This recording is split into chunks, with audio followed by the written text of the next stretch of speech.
Welcome to Mysteries Unearthed. If whispers from the woods, vanished families, and locked doors send a chill through your bones, you're in the right place. Tonight, we travel back to a winter that never let go. Ash Hollow, New Hampshire. November 1883. The snow had just started to fall, and the whole town seemed to hold its breath. Quiet place. Church bells. Firewood stacked neat. Nothing ever really happened there. Until the night the Wheeler family disappeared. Thomas Wheeler was a steady man. His wife Eliza, kind and watchful. They had 3 children, laughter in their walls, and one peculiar houseguest. Thomas's brother, Jonathan. People whispered about him, said he brought cold weather with him. They called him the Storm Crow. Every night, without fail, Thomas would lock every door at 9 sharp, bolt every window. Then he'd set the family Bible open on the kitchen table. Protection, he'd mutter. But from what? No one ever asked. November 4th. Billy O'Donnell, the milk boy, arrived at dawn. He knocked once, then again. No answer. He pushed the door open. The fire was out. Porridge sat cold in wooden bowls. Chairs pulled out. Boots by the door. The Bible still sat on the table.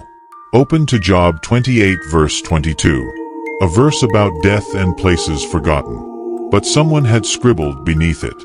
He watches us from the woods. We hear him breathe.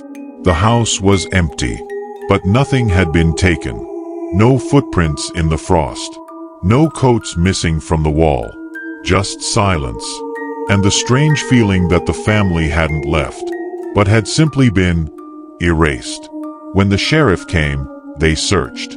In the thorn bush outside, a small mitten clung to a branch, still warm.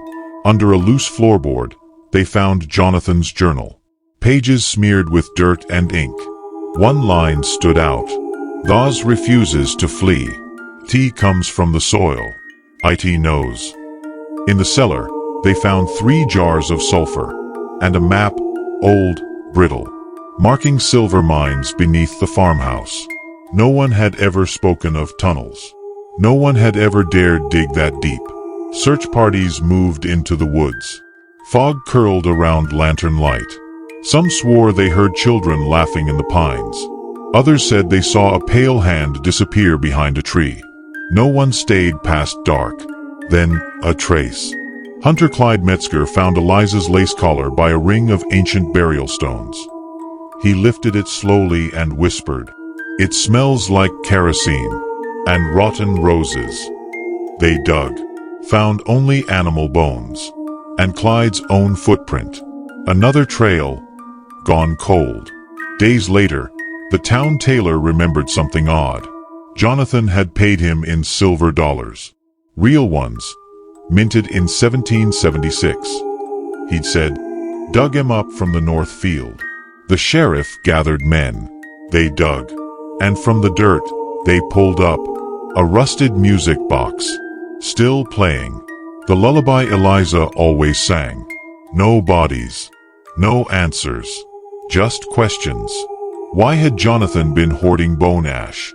Who was the he from the woods? And why? Does the Wheeler well steam in winter?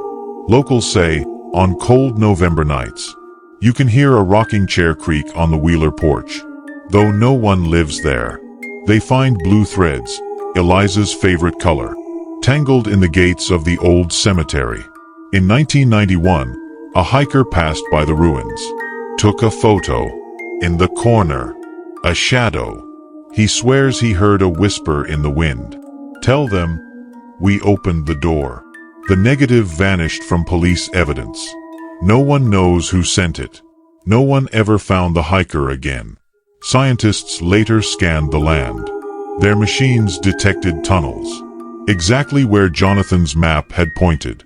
But when drills broke through, only silence, and the smell of burnt sugar and iron.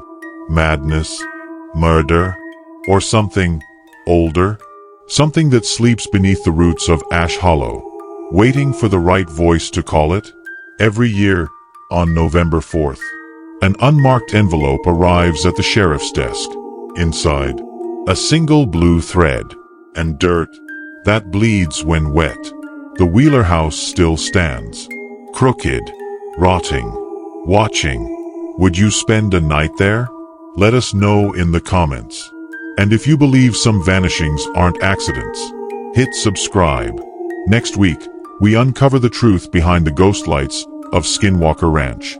Until then, stay curious, stay cautious, and whatever you do, lock your Bible.